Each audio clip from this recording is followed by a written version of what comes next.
down to this here in Seattle as we welcome you to the 2009 WNBA playoffs presented by Adidas. It is a decisive Game 3 here. Indiana has already moved on.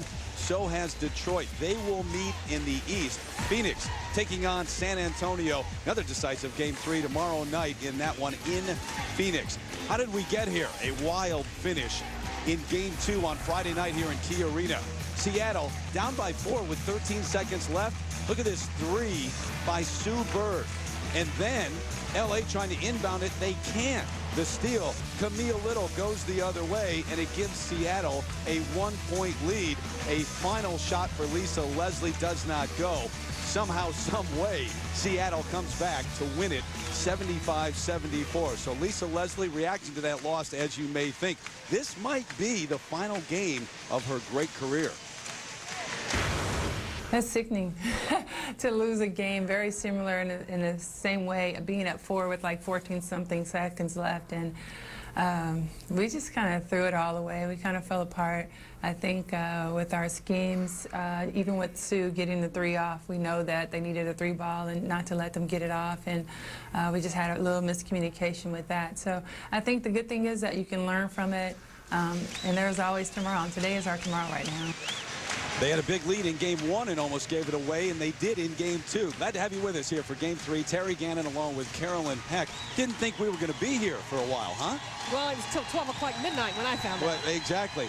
Why are we here, though? You look at LA's lineup, and you've got names like Candace Parker, Lisa Leslie, Tina Thompson. On the other side, you've got Seattle without their best player, Lauren Jackson. What have they done to force a Game 3? Well, they forced turnovers. LA had 19 turnovers, and a lot of that had to do with Seattle's defense, mixing up when they double on the post. Sometimes they do, sometimes they don't. But, Terry, the other big difference is that young lady right there, Sue Bird, only 1 field goal in Game 1. She had 15 points in Game 2. She was just 1 for 9 in Game 1 in that loss. That Seattle made a charge in that one to come back. Check out our starting lineups. Noelle Quinn getting a start at the point guard spot today. Tina Thompson, Parker, Delisha Milton-Jones, and Lisa Leslie. And on the other side for Seattle, Tanisha Wright, Sue Bird, Camille Little, Swin Cash has been big, and Janelle Burse has got to stay out of foul trouble in the middle. She had 4 fouls quickly in that Game 1. Got to get more production out of her inside against what is the most talented tall lineup in the WNBA in the Sparks. Well, the height of LA, that's a huge advantage that they have over the Seattle Storm. I look for them. They should pound the ball down low in the paint. Got to expect Key Arena will be rocking this afternoon. This normally is a very loud place, and the Seattle Storm controlling the opening tip. So here we go. Tanisha Wright, guarded by Delisha Milton-Jones. They free up Bird, who had that big 3. Camille Little and Candace Parker. Foul on the opening play against LA. Heather Cox also with us. As I mentioned, Heather, this could be Lisa Leslie's final game. Yeah, Lisa Leslie is well aware of the fact that her career is coming to a close, but she is adamant about the fact that she doesn't want it to happen today, and she admitted she is not emotionally prepared for it to happen today, telling us emphatically, I don't want my career to end in Seattle, adding, I believe we are the better team. I'm motivated to make sure this isn't my last game. And guys, don't forget, this could be Michael Cooper's last game as well as he heads to USC in the fall. That's a good point. Lisa Leslie, by the way, picking up her first foul on that last defensive possession. So missed by Little, and here we go. Quinn getting the start today for Christy Harrower. Well, I think a lot of that had to do with putting size on Sue Bird. Michael Cooper knows that the number 2 option offensively for the Seattle Storm, with Lauren Jackson being out, is Sue Bird. So put a big Noelle Quinn on her defensively. Coop, you know all what he did with the Lakers. He also has won a couple of titles in the WNBA with the Sparks. Would love to go out with another one. Leslie guarded by Little, who left her alone. And Wright clears the rebound. That'll be a big part of this game, too, on the boards. Tanisha to the left hand. Nope. Rebounding, but also for LA to settle for outside jump shots instead of getting shots from points in the paint. But it's okay if Tina Thompson takes Unless one, right? it's Tina Thompson. That's the one you want shooting the basketball from the perimeter. 13-year veteran from Morningside High School in Inglewood. She and Lisa Leslie, products of that high school. Now, the first 2 possessions that Seattle had, Sue Bird was a passer. She's got to be an offensive threat looking to score. 15 points in game 2 after struggling in game 1. You got the kick with 4 seconds on the shot clock. If there's one person for the LA Sparks that the Seattle Storm cannot lose in transition, it's Tina Thompson. That's the most deadly three-point shooter they have on their team. Sparks in the zone. You expect to see some of that tonight? First to the left hand, no, and Parker the rebound. The way that Seattle has inconsistently shot the basketball, I would look for LA to go zone. Puts them in pretty good rebounding position as well. Got to get out and guard the 3, though. They were 8 of 13 in game 2. Quinn over burst, in and out. Leslie kept it alive, but it'll be Seattle basketball. You know, Brian Agler, you think about the coaching job that he has done, just making his team believe that they can play with LA and can beat LA. And that, you know, I think they gained a lot of confidence coming back in game 1.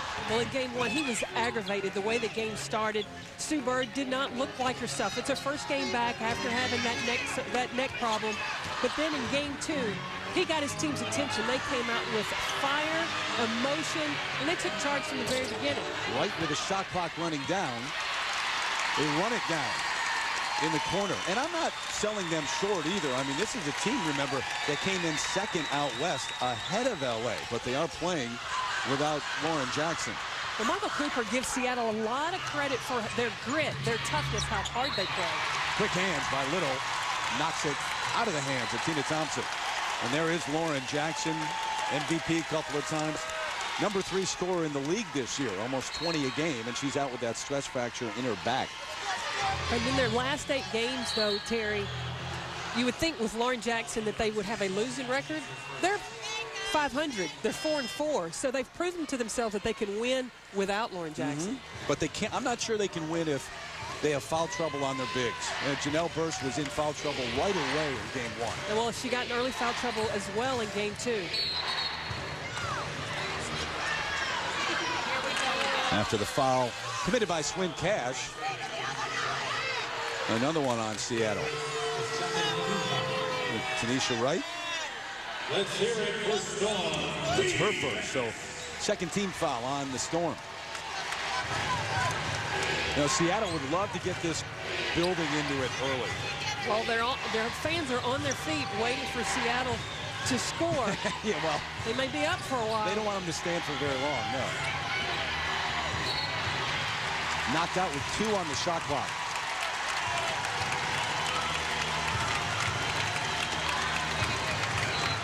Candace Parker pointing up to the shot clock, making sure her teammates know right now. I'd look for a screen play to Parker for the tip.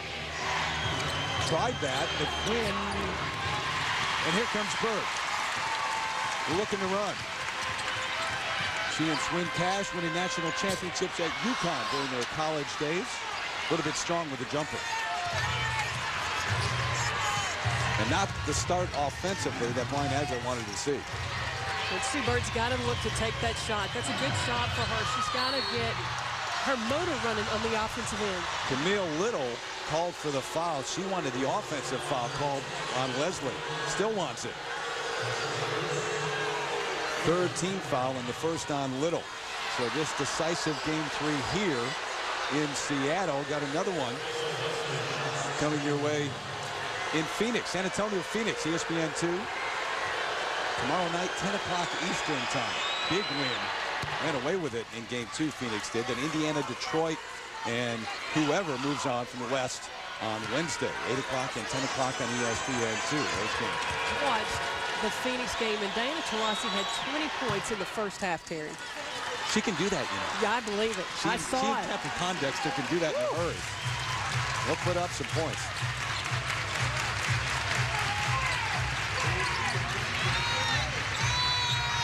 Seattle 0 for its first 7 from the floor. Cash trying to change that over Candace Parker. Swin Cash, who won a couple of titles with the shot.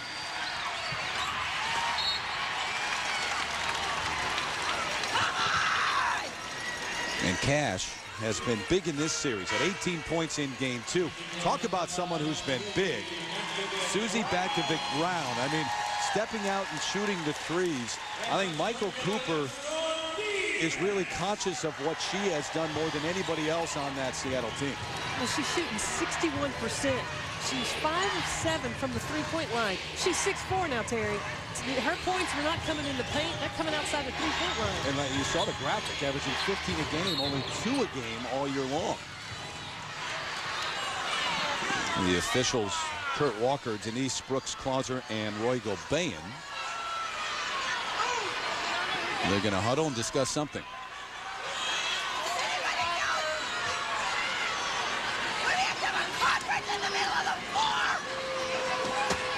And we'll see.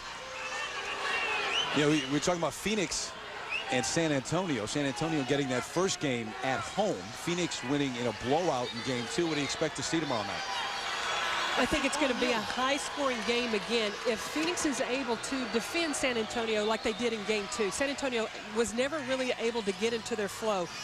Becky Hammond was not able to be the superstar Becky Hammond that we know she can be. And Diana Taurasi, Kathy Pondexter, and Penny Taylor, they were fantastic yesterday. And then the person that was named 6th Man of the Year, and I believe Rookie of the Year, Dewana Bonner, she was spectacular.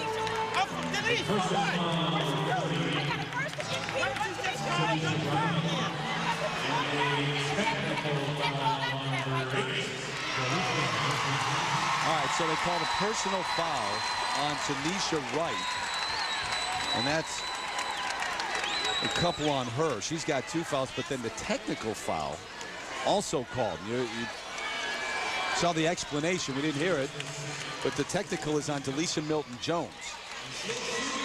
So I'm not sure why, but we'll go the other end, and Tanisha Wright will shoot the technical.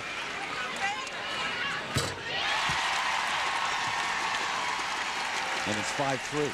Didn't see anything. I don't know unless it was a reaction that Delisha had to Tanisha's foul that Denise Brooks-Clauser thought was a little inexcessive. Yep. In any case, there's 14 seconds on the shot clock here and 6:03 game time. Boy, they're calling this one close to start out. Swin Cash just picked up her 2nd, and that is the 5th team foul already on Seattle at the 5:58 mark. And I saw this in both playoff games yesterday. Early on, the officiating was nitpicky. Every touch foul was called, but as the game went along, the officials allowed both teams to play. They're trying to keep it under control early, but they're in the penalty already. Already in the game. All this, Delisha Milton is jacking everybody down here that runs by, and you guys don't see a damn. You saw it once. It should be all night. It's every possession. It's all ready. Brian, who is also the director of player personnel here. Leslie, who does not want to close out her career today. Take a look. Well, look at this foul. Man. That's a lot of incidental contact. That's just playing basketball, in my opinion. Call that every time. We're going to be shooting a lot of free throws. It will be like a game of horse. Yeah. Bird at the other end, guarded by Quinn. Noelle Quinn's had a heck of a year out of UCLA. Shot clock down to 2. The fadeaway by Cash. No. And another foul underneath.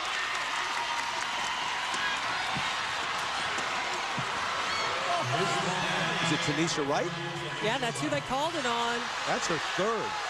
She's got 3. And we're at the 5.5-minute mark. So now you lose one of your starters if you're Brian Agler. And a key part of that, not only the defense, but offense in terms of penetration.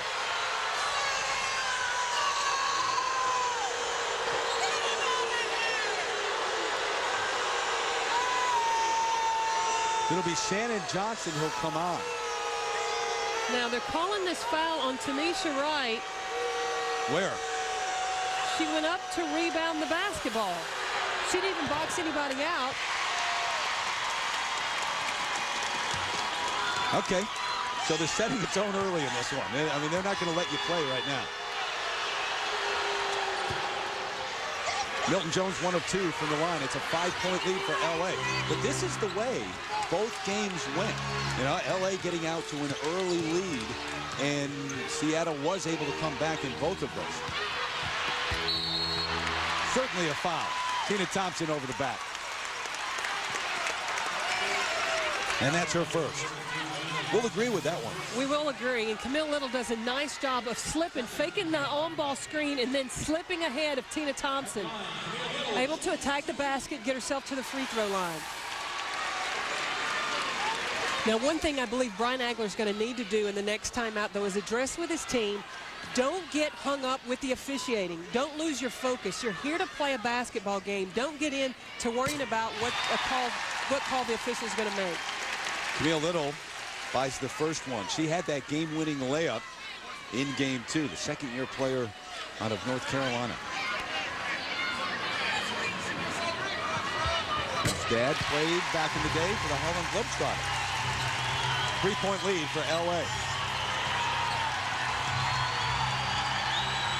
See if they can set up that high low to Leslie. Here she is.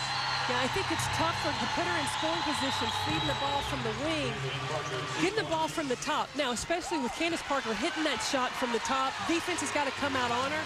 That would leave Lisa Leslie down low, isolated in the paint. You go Leslie to Parker, two of the game's greats, and Leslie maybe the most accomplished of all time, could be the best of all time. Candace Parker might get there. It's not unlike a Jack Nicklaus, Tiger Woods situation. We'll take a break. 5-point lead for the Sparks here in game 3.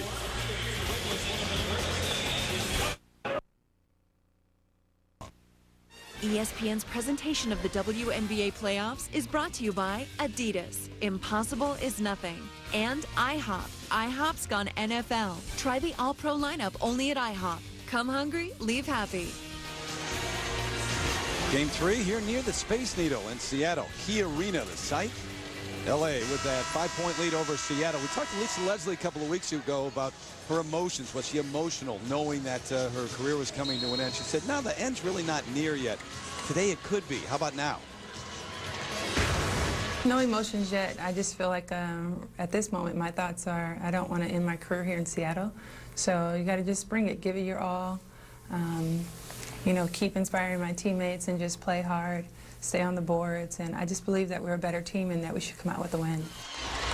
And Carolyn, that's been the overriding thought. You know, you talk to the Sparks, they believe they're the better team. It's not about adjustments, X's and O's. They should just go out and play their game. Well, you look at the star power on this team. You got Tina Thompson, who led Houston to WNBA championships. Delisha Milton has won WNBA championship with the LA Sparks. Candace Parker has won national championships. With the star power, they've got to expect to be the better team. Shannon Johnson had to let it fly with the shot clock running down. It's not the shot coming out of a timeout that Brian Agler would have wanted to see. Once again, let's bring it up. Getting out the Storm defense. Yes, they do have a PA announcer here. He tries to get him revved up every chance he gets. All right, Parker guarded by Little. That's where they're trying to get the ball, and there's that battle right there. They're going to call a foul on Camille Little. Hey, listen, they've been consistent at least early on calling these fouls. They're calling all of them. It has been consistent, but it's bad TV. This is not the type of basketball I want to watch. Let them play. I agree with you. Second foul on Little. And the 7th team foul already. So Little's got 2, Cash has got 2, Tanisha White has 3.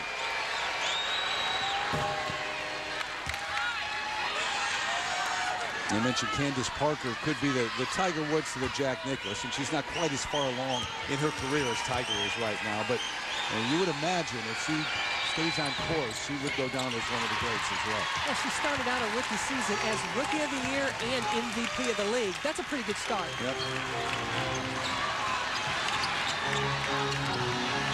Bakovic Brown has not gotten a shot up yet. Well, good defense. Thompson took it right away. Parker on the break. Out to Leslie. He's going to pass up that shot. And Quinn won't pass it up. Nobody was guarding Lisa Leslie. Nah, you get it to Noelle Quinn. She can shoot that, though. her first bucket, and it's 14-5. We've seen this movie before. So is Brian Agler. And he says, we got to talk things over now.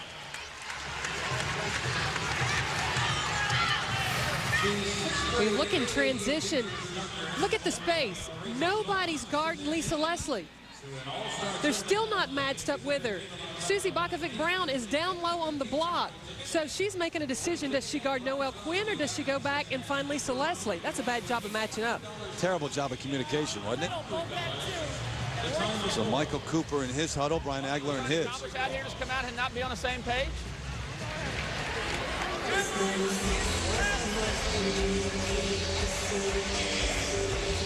And that's what he's saying. They're not on the same page communicating. One thing. We've got caught up in these officiating, and it is what it is. We got to deal with it. But what we've got away from is attacking the rim. That's what we got away from. We get the ball one side, we pound nails in the floor. We don't post up strong. We can't get inside. We don't play both sides. There's nothing. There's nothing going to the rim. We're not even making a call. We don't make the officials do anything. They're zoning us up down there. Play by play, we got to pick it up, guys. Let's go. Here we go. We're going to run loop flare. Get the ball swung. If nothing on one side of the floor, get it reversed again and attack the rim. Let's go. And he makes a great point. If you're not forcing the issue, if you're not aggressive, you don't make the officials make calls at the other end. Well, we saw the graphic that came up with the foul trouble that Seattle is in. And what he did is he addressed it from the beginning. You can't get caught up in what the officials, how they're calling the game. You had a game plan. He said the Seattle Storm were supposed to be attacking the rim. They're more concerned right now of how the officials are going to call the game against them defensively. 1 of 10 so far. Seattle on the offensive end. There's a big zone defense with Lisa Leslie on top. They get a steal and she takes off. It could be a highlight. Tanisha Wright's in there with 3 fouls. Bakovic-Brown can shoot the 3, but she's short with this one. If anything right now, it looks like the Storm is the team that's worn out from Game 2 late Friday night, not LA. Well, I think it has an emotional effect on you when you win a game the way they did in the last seconds. Huge jubilation, but now you've got to regain your focus. Leslie with the height advantage. Quick hands, though, of Wright almost took it away. Foul over the back on the rebound going against LA. Tina Thompson picking up her second. 3rd team foul on the Sparks. For as accomplished as Lisa Leslie has been, all-time leading scorer in WNBA history, number 2, her teammate, Tina Thompson. Tina Thompson. And there she is with the rebound. Delisa Milton-Jones, first turnover of the game for the Sparks. Pretty good. They get to the 3-minute mark and under.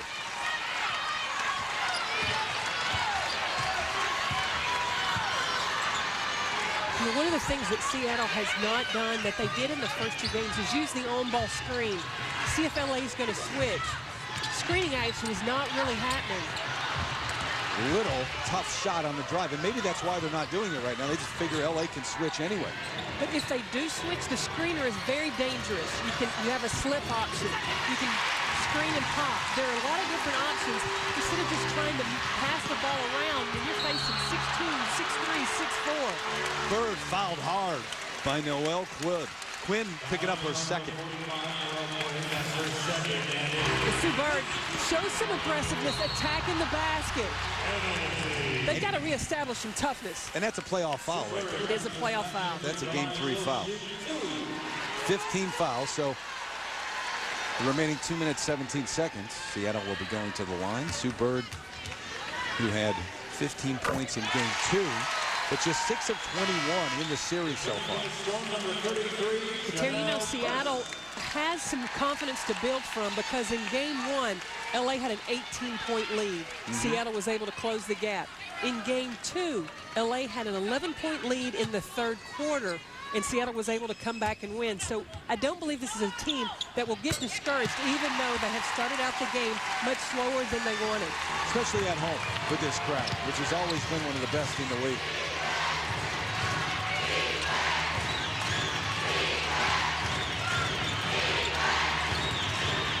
Thompson knifing down the lane off the glass and in. Great move by one of the all-time greats. Well, Tina Thompson happens to make a nice slash with Noelle Quinn from the elbow and is able to divide the defense to get in for the score. So Thompson to the line, trying to add to the 9-point lead. Reminder, cheer on your team in style. Log on to WNBAstore.com now for the largest selection of WNBA gear, including jerseys, t-shirts, and hats. Plus, receive free U.S. shipping on orders over $65. WNBAstore.com. One store, every team. Here comes Bird, the pull-up. Pretty move, pretty jumper. Wow.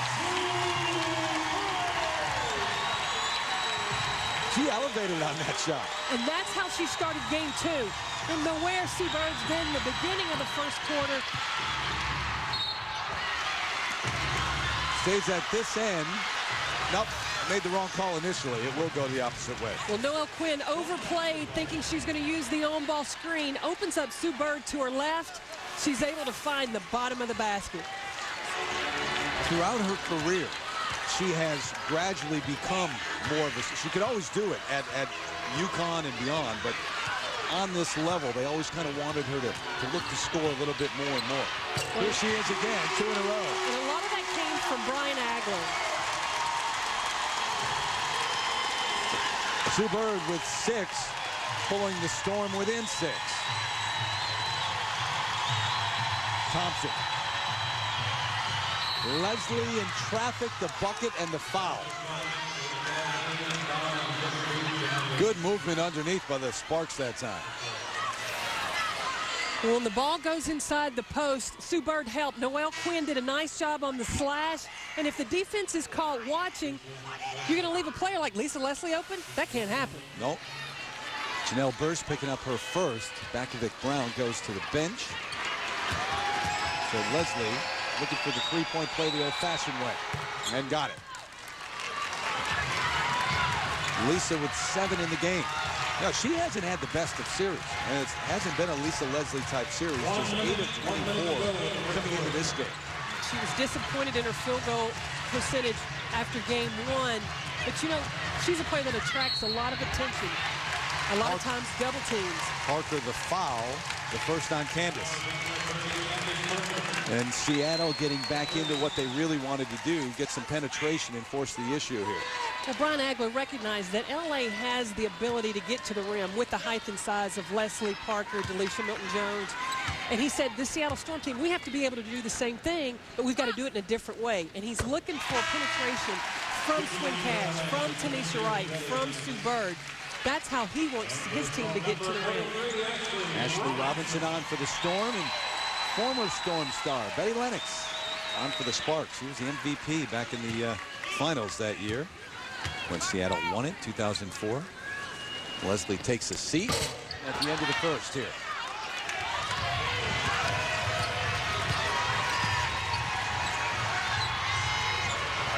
Seattle doing a pretty nice job on the board so far and making things difficult, at least inside. There's the 3 from Parker, though. Nope. And the foul is going to be against Tina Thompson. And that's 3 on Tina.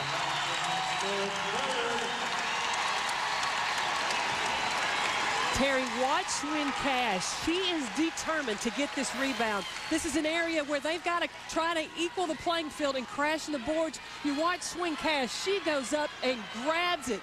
She says, Tina Thompson, this is my ball. You saw Lisa Leslie on the bench, as Michael Cooper said, get back in there. She went, what, already? Yeah, Thompson's got 3, and now she comes back in. And Tina's been big in the series. She has been huge, especially with the poor field goal percentage by Lisa Leslie and Candace Parker. It's been Tina Thompson who's had to carry the load. See what Michael Cooper does with her with those 3 fouls now. If we look ahead to the second, Cash the free throw, and it's a 7-point lead. Heather will have a chat with Michael Cooper in just a bit.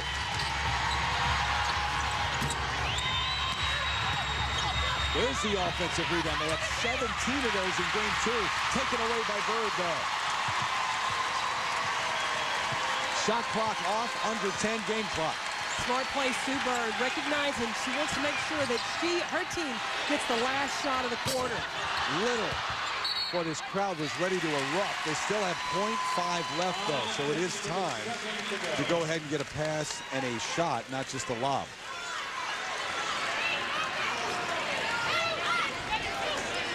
And remember how much LA worked on the out of bounds. Well, they don't run it here, and it's right with a desperation fadeaway three at the buzzer. So Michael Cooper's squad out to a good start. Again, a 7-point lead, but he wants to make sure that for the Sparks today, there is a sense of urgency. Get real physical now, so come on, be playing strong right now.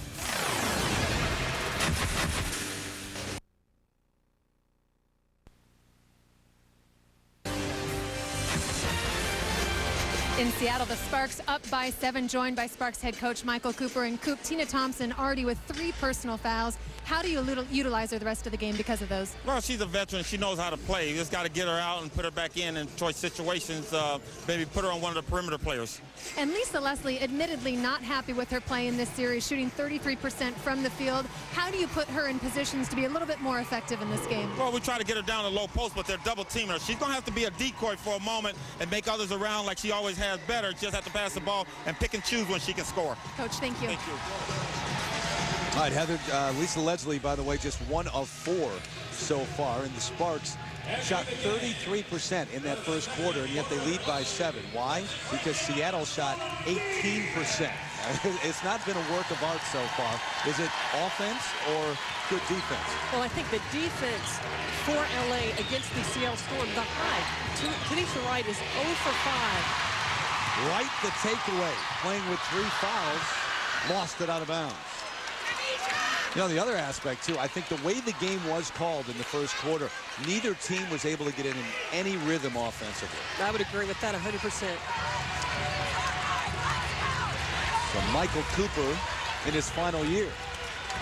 He'll be heading just down the road from Staples Center to the Galen Center to take over for the Trojans, who were upset, by the way, yesterday, right here in Seattle by Washington football field. Lennox rattles it home. Betty has made a lot of shots in this building. Well, she's instant offense. She had 17 points in game 2. And we talked about this. Betty Lennox hasn't seen a shot I don't believe she doesn't like. Never.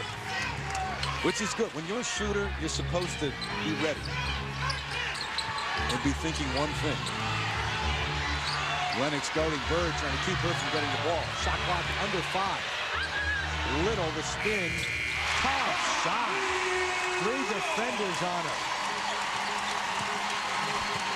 Camille Little, the second-year player from North Carolina.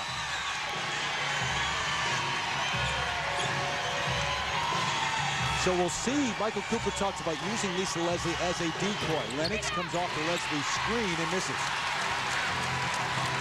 Bird looking to run. Fired a bullet right at Robinson. Well, I think that's lack of experience, lack of playing of Ashley Robinson, not ready and expecting Sue Bird's going to give you the ball to you anytime she can. Johnny Bench couldn't have caught that. That was a 99-mile-an-hour fastball. I don't know how Sue Bird or Camille Little was able to see the basket. She had Delisha Milton-Jones, Lisa Leslie, and Candace Parker on her. Hey, by the way, while you were talking, Lennox got up another shot. Right at the other end, misses it. Swin cashed the bucket. Good follow, good hustle by Swin. Tanisha Wright's having one of those shooting nights Sue Bird had in game 1. So Betty Lennox has taken 3 shots in the last 2 possessions. This time it's Milton Jones. Yeah, the crowd takes a seat. They are up for the moment. The veteran knocks one down from the deep corner. She's got 4. Good roll after the screen, and Little to the left hand. Camille with 6.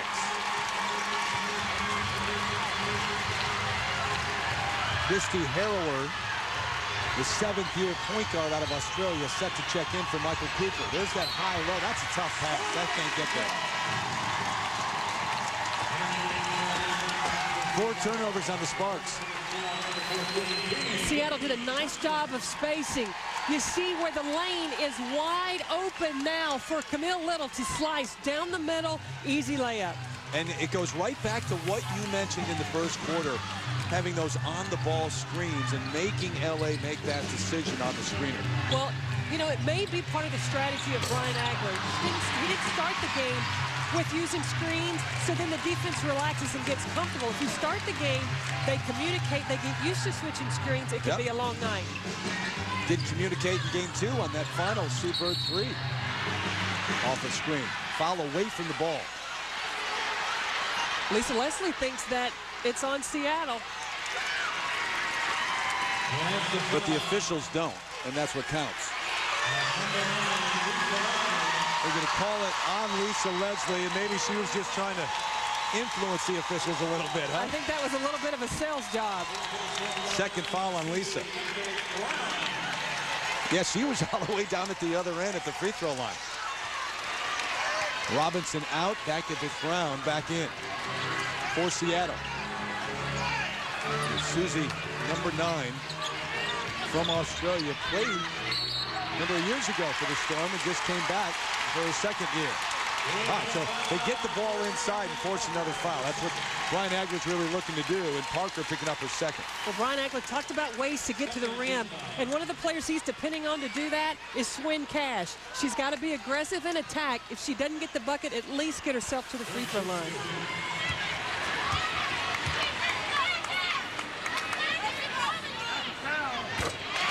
Big series, big year for Swin Cash. Averaging double figures, 80% from the free throw line as she gets another one. Back to the ground to the bench. And Robinson back in for Brian Agler. Swin Cash was in and out last season with back problems. She had back surgery in the offseason, and this year she's playing much healthier. She's in a much better place. She and Brian Agler have developed a very strong trust relationship as well, which she sometimes did not have in Detroit the last couple of years. Lennox trying to get around a screen, and the foul's going to go against the Storm. Yeah, Shannon Johnson picking up her first. I'm sorry, it's evident that Swin Cash and Bill Lambier, her last season in Detroit, that was not the tightest or closest of relationship. You think? Much better situation here for her. And think about how the confidence, you know, coming off of back surgery, you really don't know how you're going to respond to that, and she's been great this year. Leslie knocks down a 15-footer, and Lisa's got 9 in the game. A knee, hand injury, but a back injury, you're not quite sure after surgery how you're going to react. Shannon Johnson gets the foul, setting a screen, so that's her second. The 11th-year veteran from South Carolina. Seattle's had the revolving door with substitutions because of this foul situation. And they only go 9 deep. Without Lauren Jackson, they don't have Katie Geralds, who's their three-point shooter off the bench. So you've got Shannon Johnson, Ashley Walker, Susie back to the ground, and Ashley Robinson. That's it on the bench. Turnover, it's going back the other way. 7th turnover by the Sparks.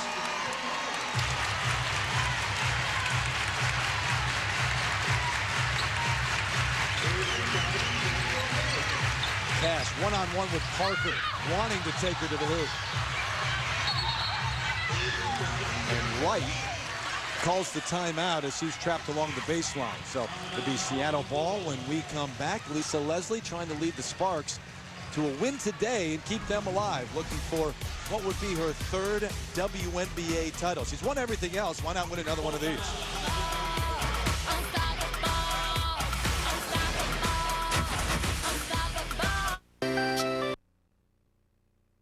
Inspiring and creating positive change. 7-point lead for the Sparks here on the road in a decisive game 3, 28-21. Brian Agler in the huddle here. We may. I'm sorry? I know, Will. Yeah, good. Yeah, Tina and Ben. And Lisa Leslie at the other end talking to her troops.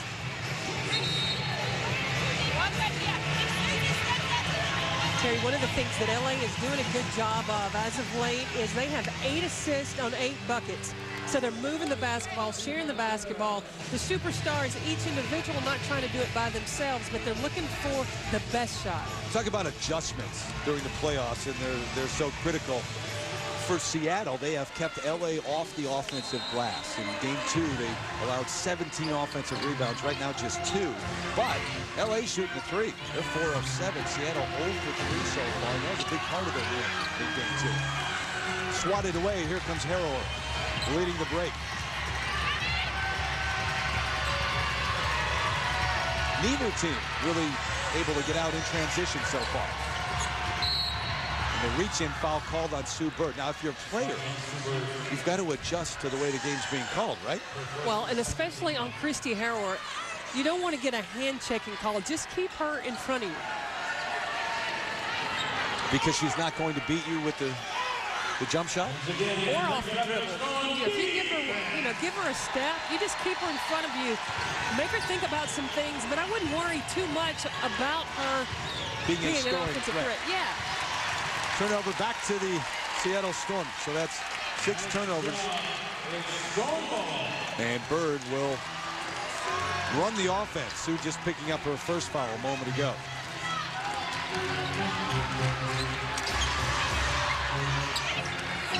Lennox guarding Bird. Here's Wright with those 3 fouls along the baseline. Nowhere to go. And an offensive foul. And that will be 4 on Tanisha Wright. She's having a tough night. And I think that the LA Sparks are concentrating on her. She was help offensively to Sue Bird in game 2. So on-ball screens, they're switching. When she penetrates in, the lane is shutting down, and she doesn't have anywhere to go. Nowhere to go.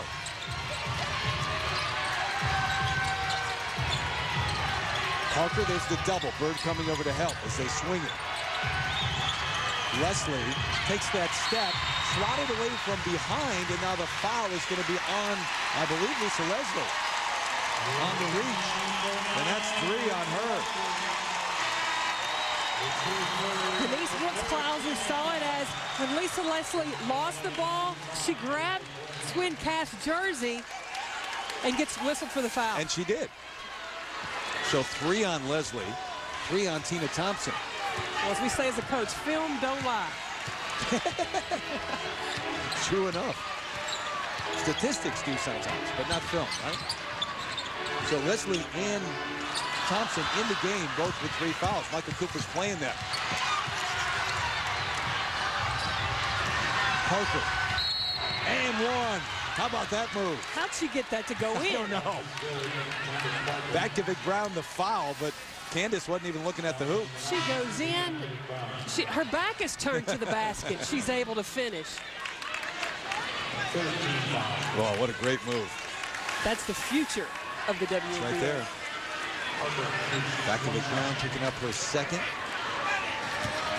So Parker, you mentioned the first ever MVP and Rookie of the Year. Now playing in her second playoff run. And with more on her, here's Heather. Well, don't forget, after watching plays like that, you tend to forget that she actually had a baby at the beginning of the season and admitted to me she's finally playing at the condition she's comfortable with. She said, now it's all about working on my mental and physical toughness. But Coach Cooper said Candace Parker is the reason we're in the playoffs. And Lisa Leslie doing everything she can in these last games, trying to pass on her work ethic, really pass it down to Candace Parker. Yeah, complete difference, Heather, between the first half of the season and the second half for the Sparks. They were 8-13 at one point. They've won 10 of their last 13 in the regular season to make that run. And Parker, who will go to the line now, fouled by Johnson, was a big part of that, just playing back into shape. Well, one of the things Lisa Leslie talked about when Candace Parker came in as a rookie is she wanted to pass on that work ethic. She had a plan to do that in the preseason, but because, as Heather talked about, she was off on maternity leave, it's kind of been training on the job. So now she's learning that work ethic as the season is going on.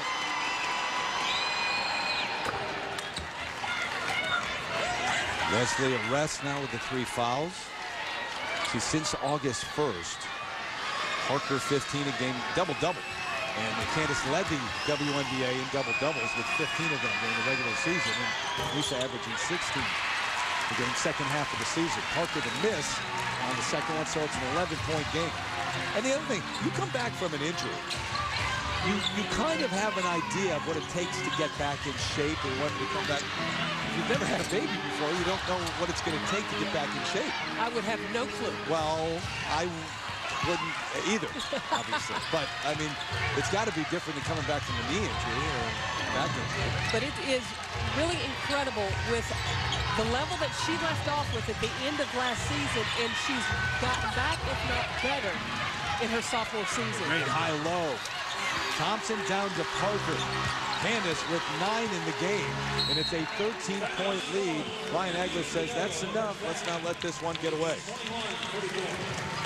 So 3:19 left until halftime, and Sue Bird and the Storm will head over to the sideline to try to figure out how they're going to make yet another comeback. They did it in game 1. They did it in game 2. Got over the hump in game 2 and actually won it. But you got to stop this. The spin down. Oh, that's just a great look.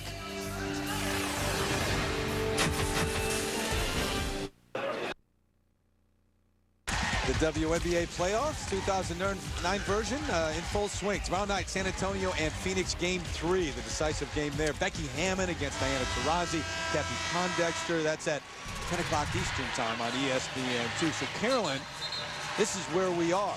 Out west, much undecided, but back east, it's Indiana sweeping Washington and Detroit sweeping Atlanta. So that matchup, Indiana had concerns physically, some injuries there. Detroit was down 18 in game 1 and came back and won there. How about that matchup? Well, you've got Shavonte Zealous and you have Deanna Nolan. Now, they are a lot of perimeter scoring, and then you've got an anchor of Cheryl Ford down low. Now, they're going to have to go against the likes of Tammy Sutton-Brown for Indiana, playing much better basketball, strong inside, and MVP candidates Tamika Catchings and Katie Douglas have stepped up their game once the playoffs got started. Be a good series, what you're saying. I think it'll be a great series. All right, you're giving it away now. You like Phoenix in that game 3 tomorrow night, and they're at home, and you know they're the highest scoring team in the league. They had the best record, but Becky Hammon is on San Antonio. I mean, enough said. They can be in any game. Well, you've got Becky Hammon and Sophia Young, and now San Antonio has Ann Waters back, so it could be a ball game. But the way Phoenix, I'm going based on how Phoenix looked last night. High-octane offense, scoring from every position. Even Nicole Willingham was scoring late, scoring in the post down low. You have Tangela Smith shooting a 3. You got Penny Taylor. I mean, in every position on the floor, Phoenix is very dangerous. You make a good case. By the way, the officials are discussing how many timeouts each team has right now. They're trying to get that sorted out. So that's what the delay is about, and that discussion over on the table. Yeah, Sophia Young, you mentioned Sophia Young. It's still on the minds of some of these Sparks players what happened last year in the Western Conference Finals. In that game 2, they're up very much like game 2 of this series the other night here at Key Arena when Young hit that wild turning off the glass jumper with time running out to beat them, forcing game 3, and then San Antonio wins to go on to the finals. It was an amazing shot. Lisa Leslie said it was sickening when she related it to what happened here in game 2. And on the other side, Seattle trying to get back to where they were back in 2004. Remember, they won it back then. And Betty Lennox, the MVP. But since then, they have not gotten out of the first round. And LA seems to be the team that has beaten them the most. They beat them in 2006, 2008. Beat them way back in 2002 as well. So it's got to be a huge monkey on your back when you think you have not made it out of the first round in the last 4 years in a row. Yep. You're in a game 3 right now. Pressure's on Seattle. Pressure's on the officials to figure this out and continue play right now, I think, more than anything. The officials have had a lot of pressure on them in this whole first half. We want some hoops here. We said we didn't have any left. We're saying take the 20. At that point, I wasn't aware of that. So it's 3 full timeouts. You didn't ask for a timeout. We still got 1 timeout because we got it. Come on. All right, so the microphone was just turned off so that we can't listen in. And what Brian Agler, well, Heather's got more on this. Heather, what do you got? Well, what I've been told is that they are concerned that the Seattle Storm has called too many timeouts. You get your 2 fulls, you get your 2 20s. They are concerned that Seattle has called 3 fulls. I'll let you know what they decide in a moment. Well, you heard Brian Agler and Sue Bird say we called a 20. You said we didn't have any, so we went to a full. We wanted a 20. So now they're going to call the technical foul. And it seems to me that there was a lack of communication or a miscommunication from the officials to Brian Agler about what he had when they went to the timeout. But the technical foul and the free throw is good, so it's 35-21. Well, it's frustrating as a coach, and you have a game that means this much. The involvement in the officiating, as a coach, your question calls, that's what's going to haunt you when this game is over. You guys are in. Yeah, and Brian's saying, look, I was up to speed, and you changed it.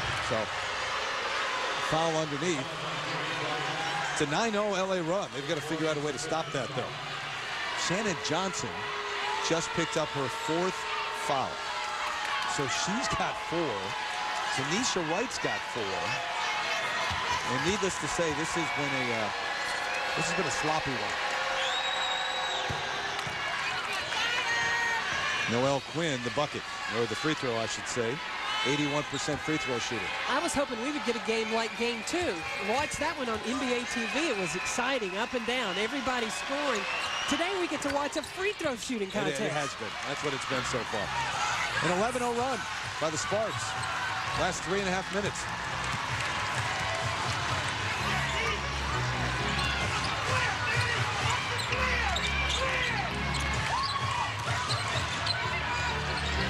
Bird tried to get it to Little. Now they do get it to Camille. Guarded by Thompson, who's got the fouls. They should go at him. Bird, that shot was changed by Milton Jones in the shot clock violation. So you got Tina Thompson on the floor with 3 fouls. Brian Agler, I got to believe, wanted Little to take that ball right at Thompson. She did. I believe he did. Wanted to attack and make the officials make the call. Which they have not hesitated to do. Quinn kicking it out to Lennox. They swing it. Milton Jones, the extra step. That's a walking violation. Let's go back to that timeout when it was initially called and see if they were trying to call a 20. So there's the old-fashioned timeout sign. Sue Bird. You don't know what was going on the bench, but that's all Sue motion. She did not go to the 20 sign. Right. She didn't signify the 22nd timeout, so the official assumed a full. Pass settles for the jump shot now. And Brian Agler doesn't look happy about it. His whole game plan was attacking the rim. Skip pass to Betty. Lennox, tough shot. She'll go to the line. Well, if they get Shannon Johnson, no, they don't. It's going to be back to the ground. That's 3 on her. I was going to say Shannon's got 4 fouls.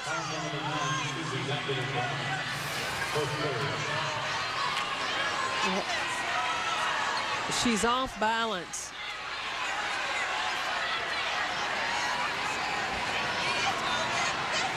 Oh. Is she wobbly? That'll smart.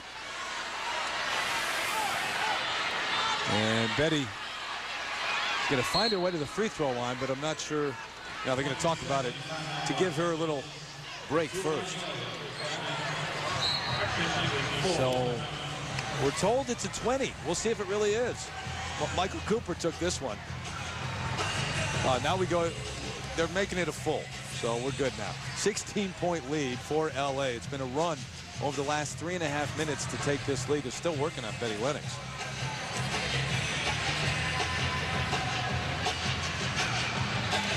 So Lisa Leslie helping Betty and Michael Cooper coming over to help as well.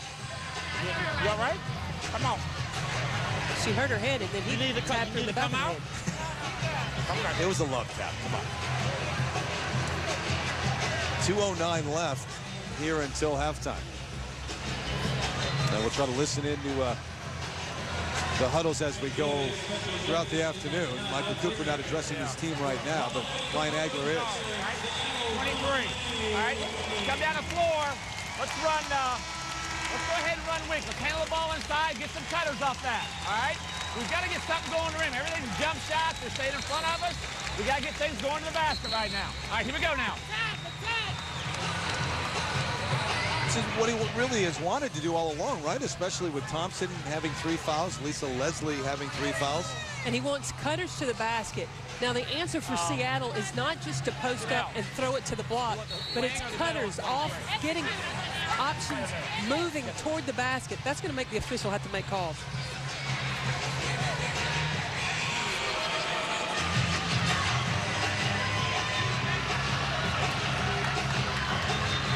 This game has had so many stoppages in play in the first half here that the crowd, which was very much into it, has kind of settled in the last 5 minutes or so.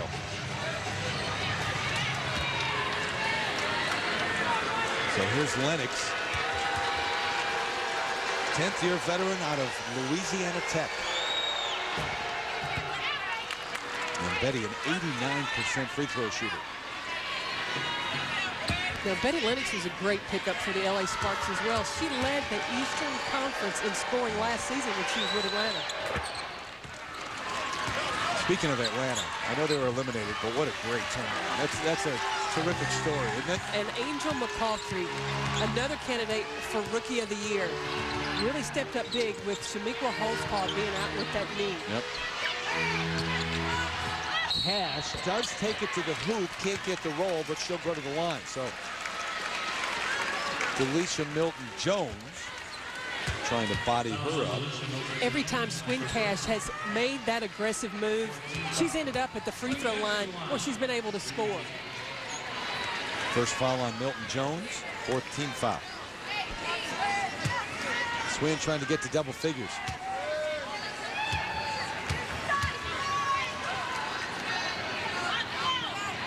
Has 9. Reminder this week, ESPN Sunday Night Baseball. The Cubbies taking on the Cardinals. Great rivalry, has been for a long, long time. Sunday Night Baseball presented by Taco Bell, part of the Hunt for October on ESPN.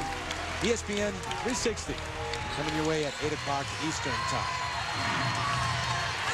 2 free throws good by Cash. She's a double figure, 16-point lead for LA. The miss, here comes Cash. Like the change-up by Seattle's defense to go to a zone, challenging the perimeter shot because LA was really hurting them inside. But they turn it right back over. The quick hands of Betty Lennox taking it away. Here's the zone again. Parker. Thompson's open cross court. Cash came out to change that shot. The air ball, but followed up and in by Parker. Well, Candace just read that perfectly. You not only have to work hard to rebound, you got to think a little bit, too, where it's going to come off the rim or not. Well, one of the things that Seattle's got to think about is when you have a player like Candace Parker, such a great rebounder, have a designated person to keep her off the glass. Why not, right? Yeah, you may not get the ball, but don't allow her to get the rebound. Jump ball at this end, but at the other end, watch how Candace Parker works her way underneath at the end. Right there, slipped in. Untouched. Camille Little never put a body on her. Untouched. You know, you see junk defenses, box in 1, triangle in 2. Oftentimes, the person guarding that star in the man-to-man is not necessarily the best defensive player. It's the worst rebounder. So all you have to do is face guard that player and keep them from getting the ball, whether it's off a pass or off a miss. Yeah, you don't even have to turn to put your backside. Just go chest to chest and make sure that person doesn't get a rebound. Right. Betty Lennox picking up her first and the 15th foul. So in the penalty is Seattle. Lindsay Wisdom Hilton on the floor for LA for the first time today, the rookie from Purdue.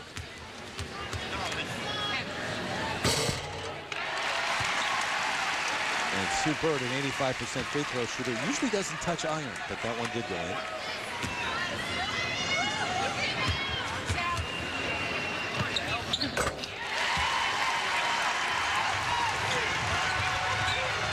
Eight in the game for Sue. But the lead is 16 for LA.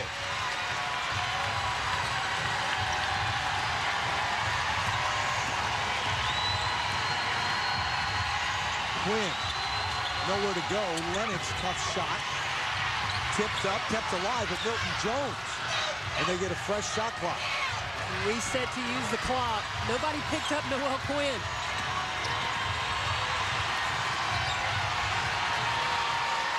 Parker one-on-one. That's a tough assignment. Back to Vic Brown, though, gets the better end of it this time. Shot clock is off. The Storm can hold.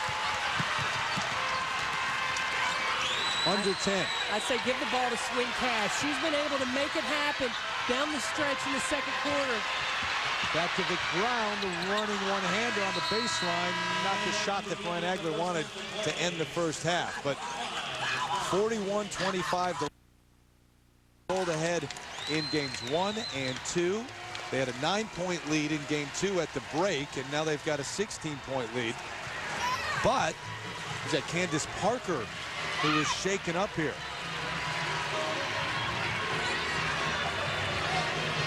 On the last possession, Parker injured. And they'll walk, well, she tried to walk and couldn't. See if we can catch this here. Might have been knee to knee, you think? She went up to block the shot of Susie Bakovic-Brown. Couldn't see what contact had happened. Didn't look like there was any. Let's take it over to Heather.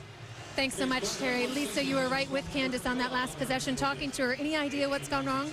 She said she pulled her groin, which I'm not sure if she got hit in it or if she heard a pop, so we have to find out more when they go in the locker room. Lisa, this is the first time that you've taken the court since announcing retirement, that you've known it could be your last game. Because of that knowledge, how's that changed your perspective while playing today? Oh, it's very urgent. You know, this is a very important game. We're hungry. We're not happy with the way we lost the game the last time. We've been crashing the boards and just trying to make sure that they're one and done and really taking care of the ball. Hopefully our turnovers will be down this game. We just got to dominate. But, you know, that's the first half. It's over. We got to come back out with the same energy as if we have 25 points, and we got to get this win. We'll let you get to the locker room. Right, Thanks, Lisa. thank you. Terry? All right, Heather, thank you very much. A reminder, take a look at this first. Lisa's not going to the locker room. Yes, she is. Finally going to go. What happened here? Doesn't look to be any contact. And Candace, can't tell. So we'll get a report. I'm sure Heather will be all over that at the break. The IHOP halftime report's coming up. Playoff picture becoming clear. Sanchez topping Brady, and Major League Baseball pennant races heating up as well. So all of that comes your way in just a moment. At the break here, game 3. Trying to stay alive. The Sparks with a lead, 41-25 over the Storm here in Seattle.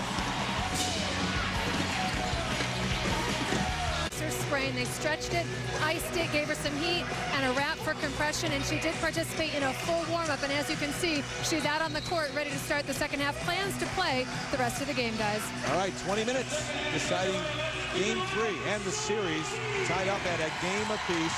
LA won game 1 back at Staples Center, and Seattle stole game 2 on a final inbounds pass that was taken away, and the layup. So here we are, game 3. Quinn opens up the second half. Noelle knocks down the jumper. You know, Michael Cooper talked about Lisa Leslie may have to be the decoy. Ball went inside to Lisa Leslie, and 2 defenders came over to help for the Seattle Storm. Quinn has 7 in the game. Remember, she got the start today. Christy Harrower had been started. She swats this one away from Bird. Little set shot from the corner, and Noelle the rebound. So she's got a bucket, a block, and a rebound in the first, I don't know, 20 seconds or so. Only one possession. Parker set the screen. Tina Thompson with the 3 fouls. Lisa Leslie also with 3. Kicks it out to the deep corner. Leslie's got to let it fly with 3 on the shot clock, and Bird comes down with the rebound. Can Seattle get out and get some things in transition here? Well, what they're going to have to do is control the glass in order to run. Cash batted away off of Bakovic Brown. So it'll be LA basketball. She disagrees. And the 10th turnover on Seattle. Unless they can get out and get some easy ones, though, that, going against that tall defense. You mentioned the wingspan of some of Parker, and Lisa Leslie, Milton Jones. That's difficult. Well, one of the things that you would look for Seattle to possibly try to do is to create some transition off turnovers. Pick up the defensive intensity, not necessarily just off the shot. In traffic, the bucket down low. Lisa Leslie, the turnaround. She's thinking more and more as they extend this lead that it will not be her final game. Back to the round to knock down the three, though. She's proven that early in this series. Maybe she needed Candace Parker to come out to guard her in order to get her shot to fall down. That was defended. That it one. was. Yeah. Taken away by Cash. That's a turnover I'm talking about that could create some easy transition baskets for Seattle. And get the building back into it. These fans just waiting for something to stand and cheer about. They've got it right now. So the 16-point lead at the break. They've taken one off of that. It's a 15-point lead, but some momentum now for the Storm.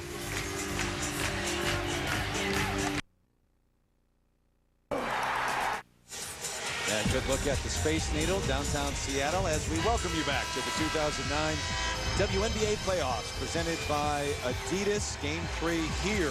Game 3 tomorrow night in the other Western Conference semifinal. Phoenix and San Antonio tied at a game apiece, and they've already moved down in the East. Indiana is set to take on Detroit. And one of the things that Detroit did against Atlanta is they manhandled the Dream on the boards. Kara Braxton was fantastic on the glass, and not only rebounding, her assist, dropping dimes, distributing the basketball, did a great job. That game 3, Phoenix and San Antonio tomorrow night, ESPN 2, 10 o'clock Eastern. Leslie thought about it. Parker going back door. She does that so well. They work that high-low. Can't buy it. Milton Jones off the glass, gets it back and in. That's where LA hurts you on the offensive glass. Second and third offensive rebounds. Delisha's kind of that forgotten player and has been for some time because of the big names, but she has been a very good player throughout her career in the WNBA. Well, she's been a WNBA All-Star. She's also been an Olympian. She's a very accomplished player. Two-time Olympic gold medalist. She came from the University of Florida. I see. Working it in. Thompson bumped and then some by Little. But I like what LA's doing, looking to go high-low from the top of the key as opposed to trying to feed the post from the wing.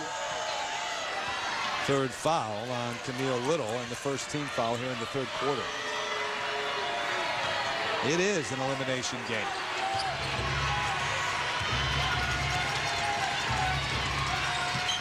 Western Finals would start Wednesday. Lisa Leslie, nice little jump shot, determined that this won't be her final game. Her career is going to continue in her mind. Well, we talked to her before the game. We talked to Michael Cooper, and they both kind of said, "You know what? Talk to me after the game. We're not thinking about that at all." Especially Cooper. He was thinking, we're moving on. Little, Leslie. I'm sorry, Terry, but I read an article where Lisa Leslie said she wanted to leave the court with no regrets. So she wanted to leave it on the floor, give all she could, so when her career is over, she can say she gave it her best. You're always going to regret something. You know, players always do. They fixate on those few things that might have been negative.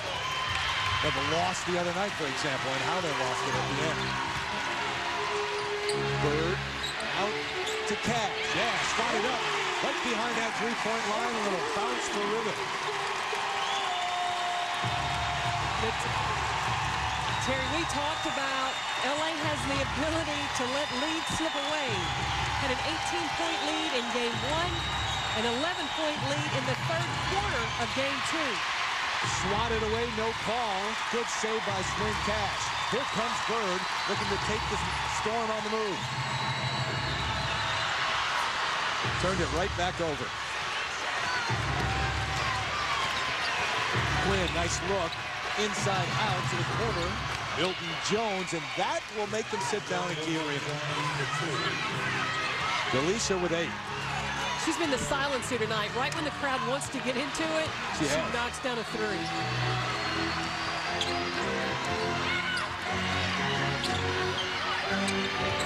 Right. over that long wingspan of Candace Parker. Tanisha, her first bucket. Tanisha Wright's got to pick up her offense. She had a horrific first half, first 2 quarters. Yeah, 4 fouls in the first half. Quinn, the bucket, the foul. And they'll wipe the basket off. It's an offensive foul. And that's the 3rd on Quinn. Well, Camille Little rotates over. The Seattle Storm call that a green line defense, similar to what Sacramento talked about, white line defense. I just call it old-fashioned help defense. Yeah, right. It's fundamental basketball. Bird picked up the pivot foot. Well, they just seems like it's been the story of this game. Every chance that Brian Agler's club has had to maybe capitalize on some momentum, and they turn it over. Tanisha Wright's got her hands full trying to guard Tina Thompson in the paint. Thompson lost it. Leslie Cash to the deck. That'll be a jump ball. Hey, you don't know how this series would be different if Lauren Jackson were on the floor, but it certainly would. Well, that's 19 points a game that's sitting over there on the sideline. And a veteran, a leader. How about it, Heather? Well, talking to her before the game, guys, and she is desperate for this team to win because she wants more than anything to try to practice tomorrow so that she could play in the Western Conference Finals should her Seattle Storm make it. As we mentioned in the first half, she's got that stress fracture in her back. Head coach Brian Agler has left the decision up to her, but has said you need to wait. You're at the peak of your career. Don't come back too early. But Lauren Jackson, very emotional after the Game 1 loss, desperately wants to get back on the floor to help her team play. Yeah, Brian Agler before Game 1 said, look, there's no way, not in the first series. She's not going to play in this series, but if we should move on, we'll wait and see. Nice dish to Little from Bird, and she can't make the layup. And you can't make the comeback. That was a beautiful dish by Sue Bird. Milton Jones can't get it back. Here comes Bird on the run. Right. Back to Vic Brown. Will she let it go? Yep. Over Parker. Had to toss that high in the air. Get it over Candace Parker. And Michael Cooper's squad just content to walk it up now. The clock's on his side. Just want to execute, not make any unnecessary turnovers. The Seattle Storm field goal percentage is going to be adjusted, especially with the shot blocking ability. Look at that reach. Susie Bakovic-Brown has to look over, trying to score over Candace Parker. And Parker coming out like that knows that she can't go by her, doesn't have the quickness. Lisa Leslie will pick up the foul, and that's 4 on Leslie.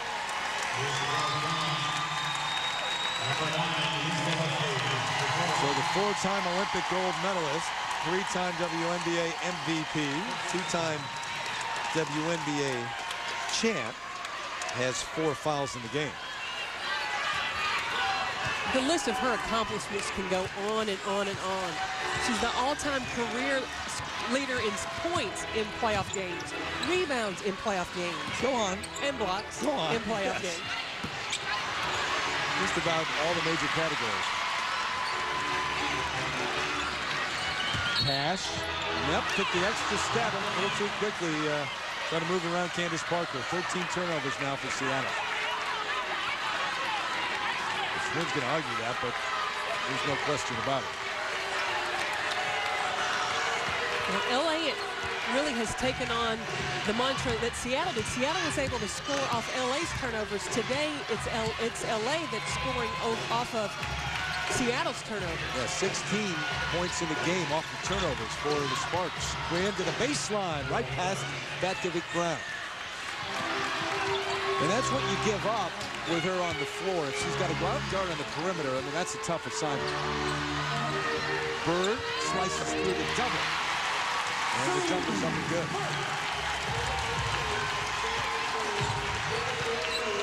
Sue's got 10, but just 1 assist for the league leader, averaging almost 6 a game this year. Parker, the foul and the bucket. Back of the ground, picking up her fourth, and they just cannot stop LA inside. Well, there's so much that has been required of Noelle Quinn. She started at the point position. She's a big presence. And then Candace Parker down low. She's going to win this battle all night long against Susie Bakovic-Brown. But what's your choice here? I mean, you know, Bakovic-Brown goes to the bench, so now you lose the offensive punch in the three-point shooting. You've got Burse on the floor, and your bigs. Take your pick. You've got to guard not only Parker, but Lisa Leslie and Tina Thompson, too. You've got your hands full. Right. We talked about before the game the star power that they have, and why is it that they don't just dominate? Well, the question mark has been the point guard position. Yep. Well, Noelle Quinn started at the point today, and they look like a much better team. There's a three from Sue Bird. 16-point deficit. You're right. That's been the big question mark with LA throughout. Once they got healthy, Parker was back. Leslie was back after missing all those games at the start of the season. And Thompson off the glass and in. She's got 9 in the game.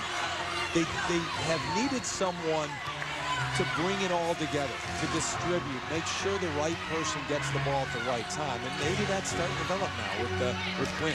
Well, and assistant coach Marion Stanley talked about established roles. You have so many great players trying to understand what's the best pass, and we see them sharing the basketball right there. They've learned their roles. Sparks basketball now. They're up by 20. And making it look easy. Well, I think LA is at their best when they're moving the basketball around, not trying to do it one-on-one. Little the contested miss. Parker, the tough rebound. And there's the height advantage. I mean, you come over to help. Most teams don't have then another big player to crash the glass. LA does. Leslie kept it alive. So you got to let her shoot, right? Oh, she's going to give it up. Should have shot. Well, I thought Candace Parker could have left the block vacant, let Lisa Leslie go off the dribble. Bird, the legs may be a little tired right now. That ball was well short. And there were no white jerseys in the paint for the rebound.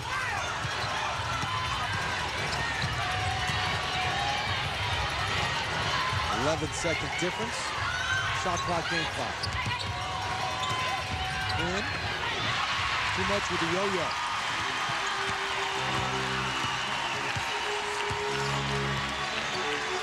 And Bird will take the final one here. Scoop shot, no. Leslie came over to help. And that will do it. Here in the third, it's been all LA. They led by 16 at halftime, and now as we head to the fourth, the lead is 20, trying to advance to the Western Conference Finals with a win on the road.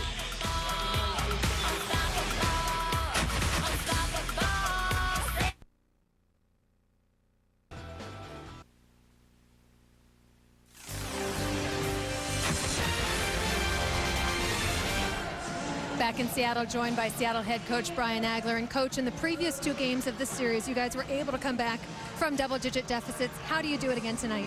It's going to be tough this evening. We're having a hard time getting in a rhythm going, but you know, we got to try to create some things with our defense and hopefully get some easy baskets, get a little bit of momentum. Lisa Leslie and Candace Parker have combined for 29 points. What adjustments can you make against them in this final quarter? Well, we're trying to look to double them on the block a little bit, but they're starting to face up and score from the perimeter. So we got to get out and make them put the ball on the floor and try to be creative that way. We'll let you get to it. Thank you. And when you shoot 26%, there's not much you can do there, but he's looking for adjustments. Michael Cooper's looking to keep it rolling. As we get into the game and get a little tired, make easy plays now. Just throw the basketball out. Don't force anything against this team, and we got to get back in transition defense, y'all. Come on, Sparks, let's go.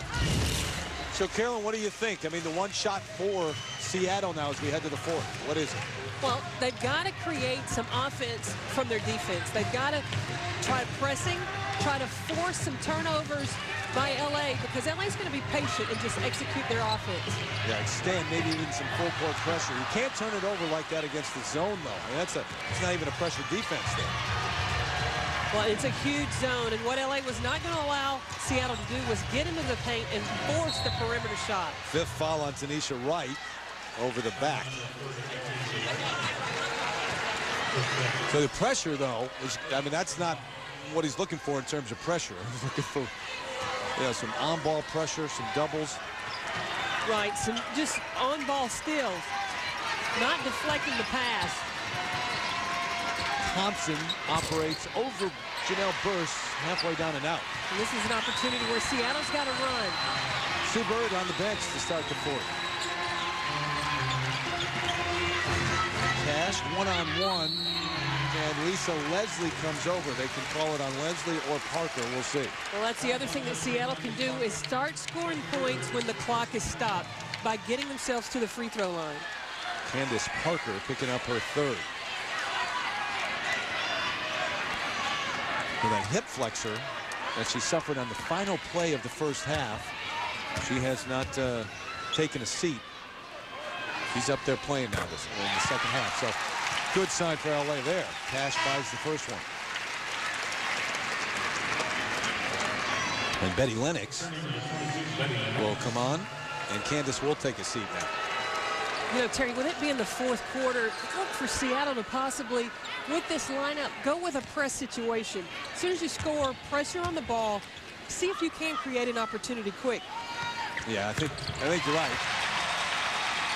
Here it is. Johnson. That's not a full court press. Oh, and Shannon Johnson has the ability to pressure Christy Harrell. There's the switch and the pressure. And Cash trying to pressure her now. Thompson, turnaround, good. Tanisha Wright, all she could do is stand there and watch. And Thompson's in double figures with 11. In the last 7 games, Tina Thompson's been averaging 16 points a game. She's after 15 in the series. So with the inconsistency of Parker and Leslie, you know, if you have 2 superstars that may be inconsistent, you got one that's going to step up. And tonight it's Tina Thompson. It's a nice luxury to have, isn't it? I mean, you know, your coaching days, wouldn't you like to look out there and see this lineup? Oh, my gosh. But you know what the tough thing is how do you keep everybody happy? You're right. With your point guard, distributing. Leslie thought she was fouled, didn't get the call. Well, and you keep your focus on championships, not individual accolade. Right to spin right around Betty Lennox. Nice move. Tanisha, the 5th-year player from Penn State. She's got 5 in the game.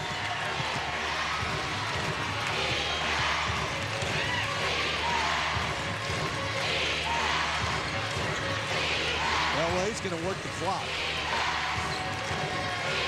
Under 5 on the shot clock. The scramble, here comes Swin Cash. Throws it to the 3rd row. And the 16th turnover by the Storm. But that's indicative of what has going on for Brian Eglett tonight. Well, and Swin Cash would have been much better off, instead of trying to pass ahead, to keep it and go to the basket, because she's getting herself to the free throw line. And you got to know who's ahead of you, too. And Janelle Burst to make that catch on the run. Yeah. That's not what she's going to do well. That's asking for a turnover to happen. Right? Milton Jones off the heel. And Johnson. So you got 7.5 minutes to make a run here. It'll be yet another year where the Storm has been eliminated in the first round. They won it back in 2004 and been eliminated in the first round every year since. Betty Lennox was a part of the championship run, and now she's trying to send them packing.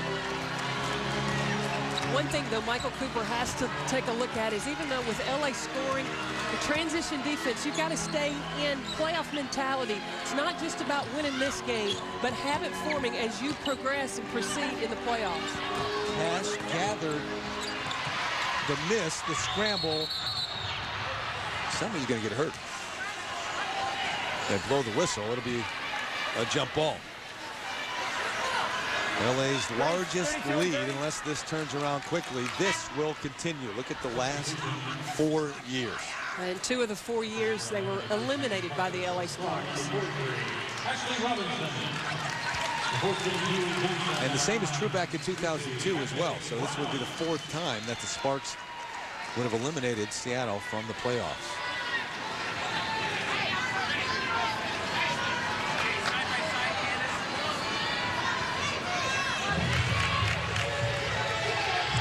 Thompson and Wright jumping it as Lisa Leslie gets a break. And Tina tipped it right to the sideline. Wright takes a seat. Sue Bird back in. So she and Shannon Johnson, and it could be her last game, the 11th-year veteran from South Carolina, if they don't make a run here. But those are the guards right now for the Storm.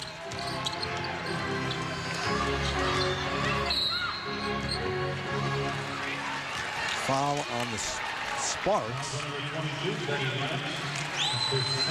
And it's on Lennox trying to get around the screen.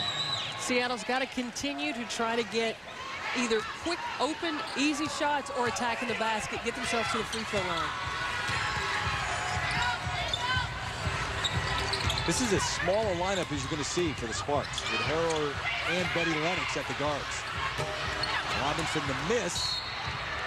And the foul on Shannon Johnson. That's number 5 on her. Well, she's been around the league. Played with 6 different teams. Longtime veteran. You know, Shannon Johnson was the first player, really second player assigned to me. I was coaching for the Orlando Miracle. We had Nikisha Sells first, and then Shannon Johnson was assigned. Really? Orlando Miracle, that's back in the day. Long ago. Milton Jones comes flying in, loses it out of bounds. It's a good call. Denise Brooks-Klauser saw a ball went off the leg of Delisha Milton. 70-63, the final in the first one, 75-74 in the second. This has been all LA from the start of the game.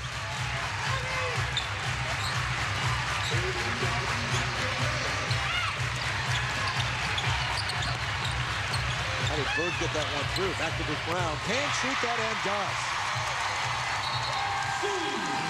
And at the other end, contact as Shannon Johnson goes to the deck quickly. They call it on Harrower. Christy Harrower tangled up with Shannon Johnson. So it's the second on Christy. We'll get a break. Under 6 minutes to go here. Game 3 out west, LA in control. ESPN's presentation of the WNBA playoffs is brought to you by Adidas. Impossible is nothing. And IHOP. IHOP's gone NFL. Try the All-Pro lineup only at IHOP. Come hungry, leave happy. Closing out Game 3 in this West Coast semifinal. Tomorrow night, it's San Antonio and Phoenix, Game 3. 10 o'clock Eastern on ESPN2. Now, Carolyn says it's over, it's done. Phoenix is going to run away with it. I disagree. I think it'll be a heck of a game tomorrow night, right? Well, I think it's going to be a heck of a game. I wouldn't say over and done with, because you also have Vicki Johnson, who is playing to extend her career. She has announced her retirement at the end of the season. So you got to believe that the San Antonio Silver Stars are going to be playing their heart out for a leader that they have on their team named Vicki Johnson. Now, if LA goes on and wins here, and then they wait to see who they will play. If it's Phoenix, Game 1 will be in LA. If it's San Antonio, it's the other way around. Game 1 will be in San Antonio. Right. Quick bucket, and it's 65-49. Seattle saying, hey, we're not done yet. We got 5.5 minutes here. Now, I'm not counting San Antonio out, but if LA wins today, I'm going to go ahead and fly to LA and sit and wait and find out if I need to go to San Antonio. As if you haven't already counted it then. Delisha Milton-Jones, the jumper. Oh, listen to you. You've given it to Phoenix tomorrow night. All right. They're going to hear that. You know, it's going to be tons of locker room material for San Antonio, and I have great respect for Dan Hughes. I know he's going to have a terrific game plan. That's the one element there. When you've got Dan Hughes sitting in that first chair, hey, you can't count out San Antonio. Eddie Lennox picking up the foul. I agree. I mean, you got veterans who were just in the finals last year. A lot of pride there. Back to McBrown from Tacoma. Lennox can't save it. And Terry, seeing the end of Game 1, and Cappy Pondexter thinks her team has tied the ball game with 30 seconds left. They were down 4. And then to end the game, Penny Taylor hits a 3, and Cappy Pondexter celebrated. She thought the game was tied. Got to know time and score at the end. Well, I believe as a coach, you've got to make sure your team knows 3 things when they leave the huddle. They need to know your timeout situation. They need to know the score, and they need to know the foul situation. Little not knocks down a three. So it's a 16-point game. Lauren Jackson hasn't taken a seat in some time. She wants to keep playing. Little's got 9 in the game.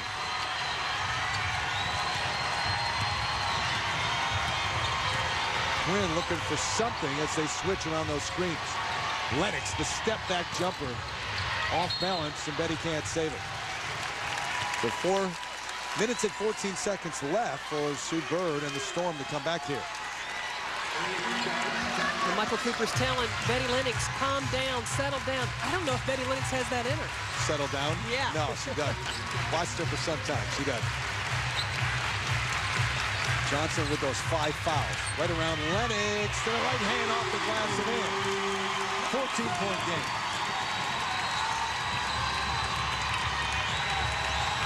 Delisa Milton-Jones set to check in. Crowd sensing a little comeback here. Parker, nobody there as Bird tried for the steal. Now, what was Sue going to do anyway if she doesn't try for the steal? Once the ball came into Candace Parker there's not too much anybody can do one-on-one against Candace Parker. Candace has 18 in the game. Little underneath. Quickly before Candace could get there. Camille's got 11. It's got to be disappointing for Seattle. As easy as they're able to score right now, they weren't able to settle in the first part of this ball game.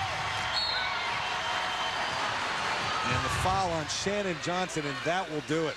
That's number 6 on the veteran. And a standing ovation for all her efforts and her career here at Key Arena.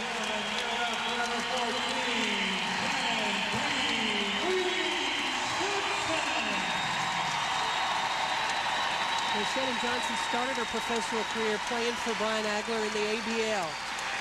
Got a long time history together. I know she has great respect for him, and it's, I'm sure, an honor for her to play her last professional career game for Brian Agler. And it's another player who only knows one speed. She plays hard all the time. Foul on Little. And on Camille, that'll be her 4th. So under 3 minutes to go inside Key Arena. Seattle not quite done yet, but it's slipping away.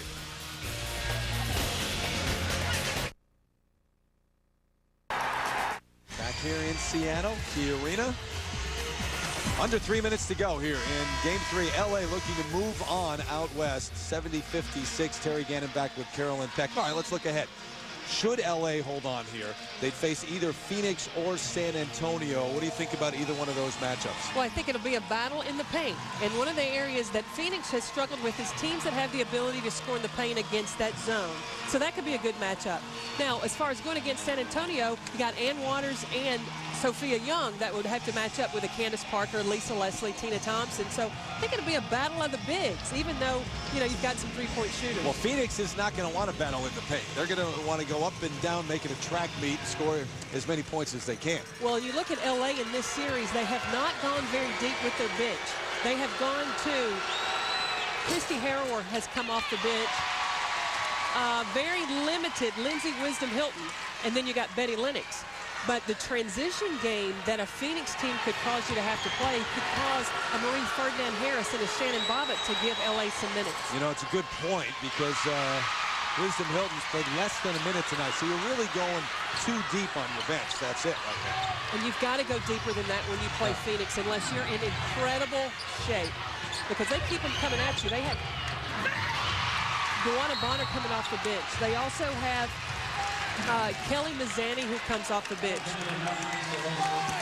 Beth Smith, I mean, they just go one player after the next. They use all their players on their roster. Lisa Leslie called for the reaching foul, so she's got 5. And will walk to the other end. They're in the penalty and Cash at the line. And you knock down these two, and all of a sudden, it's a 12-point game. We got this one today. Tomorrow night, that Game 3 on ESPN2 at 10 o'clock Eastern, San Antonio and Phoenix, and then Indiana, Detroit, and whatever matchup we have out west That starts Wednesday on ESPN2. We got a 12-point ball game. NBA TV carrying those series the rest of the way. That's what I'm saying. 12-point game. This one's not over yet. And LA, you know it, has been in this spot before, and they've allowed teams to come back. Thompson dumps it down to Parker, who's got 20 in the game now. Big bucket just to stop that mini run. Little out of a range. White? They can't buy one right now. Or through most of the game. Well, the decision making, and I like this move. Brian Agler went to Susie Bakovic-Brown, a three-point shooter, to come in to replace Robinson. Try to platoon a little bit, bring her in at the offensive end, and Robinson over at the defensive end.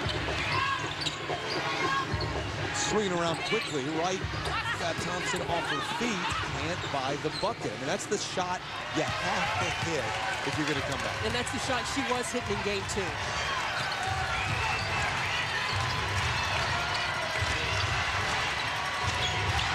White's just 2 of 11 in the game.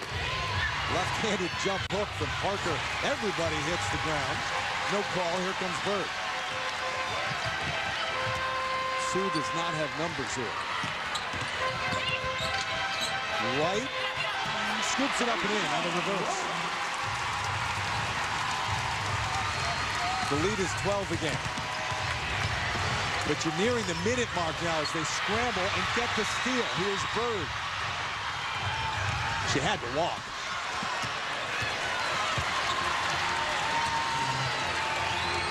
Dish to Cash. Who cashes it in. At the minute mark now, it's a 10-point game. Swin Cash with 21. Bird on the reach. They get it across. And Swin Cash commits the foul. So a wild scramble here. Protect the ball. Thought for a moment Michael Cooper was trying to call timeout to gather him, but he wasn't. So they're in the penalty now, the 15th team foul.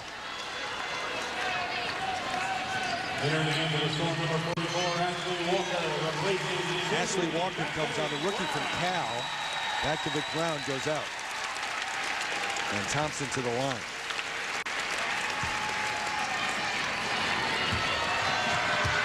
Sparks have made this more interesting than Michael Cooper would have liked, and they tend to do that with leads.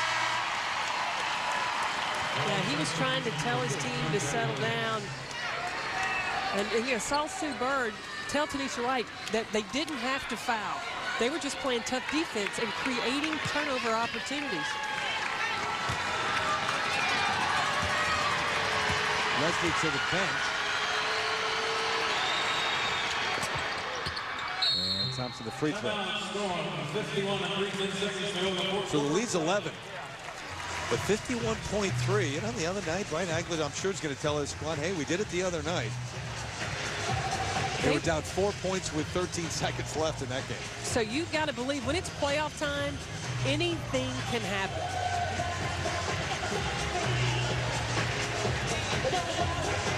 Bird is out.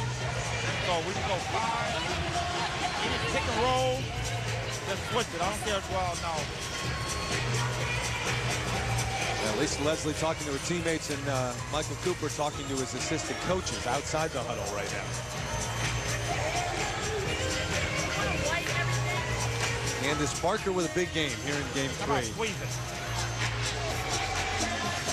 20 points, 8 of 15, so close to another double-double, 20 and 8. Thompson, who's had a big series, has 12 in the game, and Lisa Leslie with 13. So I believe Candace Parker had gone 8 games in a row with a double-double, and she was 1 or 2 rebounds shy in game 2 to keep that streak going. It's incredible with Candace Parker being out on maternity leave. When she comes back in, she leads the league in rebound average per game. Somebody telling them? She just comes right in, takes over cleaning the glass. Hey, let's go, Sparks, let's go. See if they score, you got it out. We got a gang of timeouts. So the Storm out of full timeouts, but a couple of 20s left. And Michael Cooper has plenty, as he said. So back they come. Tina Thompson, Candace Parker, Noelle Quinn, Delisha Milton-Jones, and Betty Lennox. And the Storm with Ashley Walker, Swin Cash, Camille Little, Tanisha White, and Sue Bird. 51 seconds to make some magic happen.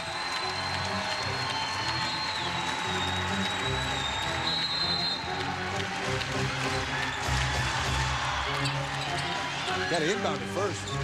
Finally do. Trying to set up Bird off that screen.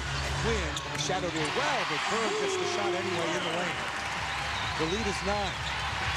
You try for the steal and then go ahead and start fouling? Yeah, you have to. Tipped out by Little. That might have been the most contact Little's had all day, and she got away with it.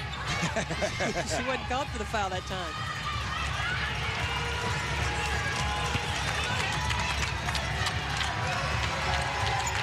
They can go back court. There's the foul on Little. You know, at the end of game 2, when they inbounded the ball, they inbounded it towards Seattle's basket. That cost them. That's kind of a risky play. Right? Yeah. You think, let's go. if you're Michael Cooper, you're telling your squad, hey, let's not go there again. Betty, stay up here. But Kansas to the line. 76% on the year.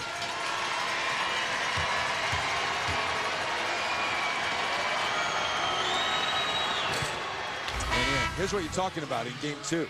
Well, yeah, Noelle Quinn inbounds the ball back towards Seattle's basket. Camille Little gets her hands on it, then Tanisha Wright rewards her up ahead, able to hit the layup, which gives Seattle Storm game 2. That's why we're playing today for decisive game 3. Little got a hand on it, went to right, and back to Camille. 10-point lead.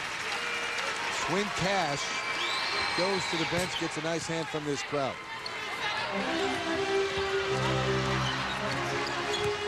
White taking some time coming up the floor.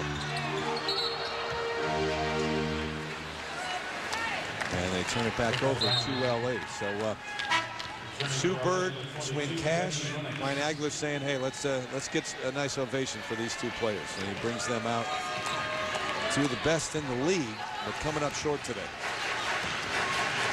I'm a little surprised that they came out this early. When it's playoffs, anything can happen. 11-point lead. Agler deciding that's it. And they're not going to foul here on this possession. So Milton-Jones letting it fly and 12.2 left. So LA is going to move on. NHRA Carolinas Nationals coming your way next. So make sure you keep it right here if you're tuning in for that. Los Angeles will watch the game tomorrow night, 10 o'clock Eastern time on ESPN2. Phoenix and San Antonio to see who they will meet in the next round out west. I think LA is going to take a look at how well they shared the basketball and opportunities they provided for themselves, even out of double teams on Parker and Lisa Leslie. Michael Cooper told us before the game, hey, Matt Riley says you win championships on the road. And that's what they have done, at least this series on the road. They come into Key Arena and win game 3 decisively, too. I mean, never really was a game. They took it to them right from the start, 75-64 the final. And the Sparks are moving on out west. Well, one of the things that the LA Sparks consistently did throughout this first series is rebound the basketball. And that's going to be key as they advance, whether it's against San Antonio or Phoenix. So Lisa Leslie's saying, well, I'll get more questions in the next round about it possibly being my final game in what has been a great career. Heather? Thanks so much. Joined by Candace Parker. Candace, the last play of that first half, we saw you go down with a hip flexor injury. How much did it affect you in the second half? Oh, not at all. We have a great trainer, so she iced and got me a heat pack at halftime and was able to bounce back. What kind of sense of urgency does this team feel to get it done and continue playing for Lisa Leslie? Well, we always make things hard. You know, we can never do things the easy way, so we knew we were going to go game 3 here. Seattle's a great team. I think we feel a huge sense of urgency with this being smooth last year and then also with us being without a championship for so long. Congratulations on the win. LA awaits the San Antonio Phoenix winner, guys. Yes, they do, Heather, and you heard Candace say what we've been saying. They do make it difficult, don't they? They do. They let those leads slip away to make it exciting down the stretch. But they win this series 2-1, so they move on out west, and they will watch tomorrow night Phoenix and San Antonio at 10 o'clock Eastern. And back east, they await Detroit and Indiana is the matchup back there. So are you as impressed right now with LA as you have been all year? I was extremely impressed, especially with the way that they were moving the basketball. At one point, they had 8 assists that led to 8 baskets. Moving the ball like that makes balanced scoring and makes them tough to guard. If it's Phoenix, they won't have home court. If it's San Antonio, LA will, but they'll be tough to beat. They're playing well. 75-64, LA.